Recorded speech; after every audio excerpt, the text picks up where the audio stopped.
Shalom. In this week's video on misconceptions in the Torah, we're going to talk about the Yetzer Hara.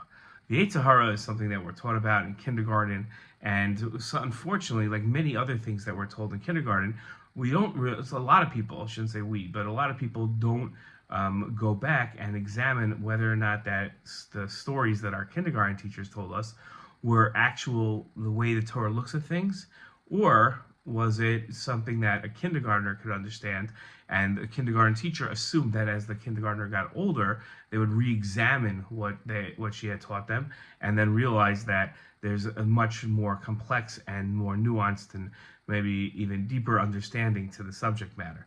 That's true of the Yetzer Hara. When we're kids, our teachers tell us that the Yetzer Hara is like this devil that sits on our shoulder and is pushing us and encouraging us to sin.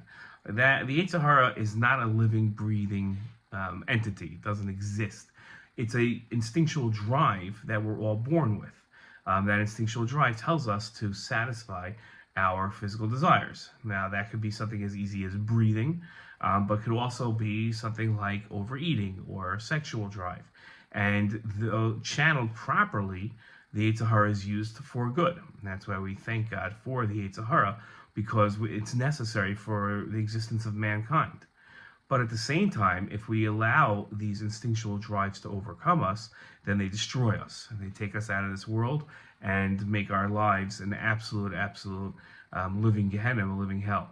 And that's why we're supposed to channel these instinctual drives, not end them, not try to suppress them, but channel them. So when it comes to, for instance, the sexual drive, we're supposed to get married and have this healthy sexual life.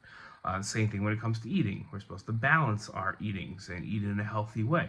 And it's true of all drives, sleep and not oversleeping. Right? Everything is supposed to be channeled in moderation, not try to stop. So the Yetzer Hara is not a living, breathing thing. It's an instinctual drive that all of us has as part of our psychology. And it is something to be channeled, not to try to be stopped. Shalom.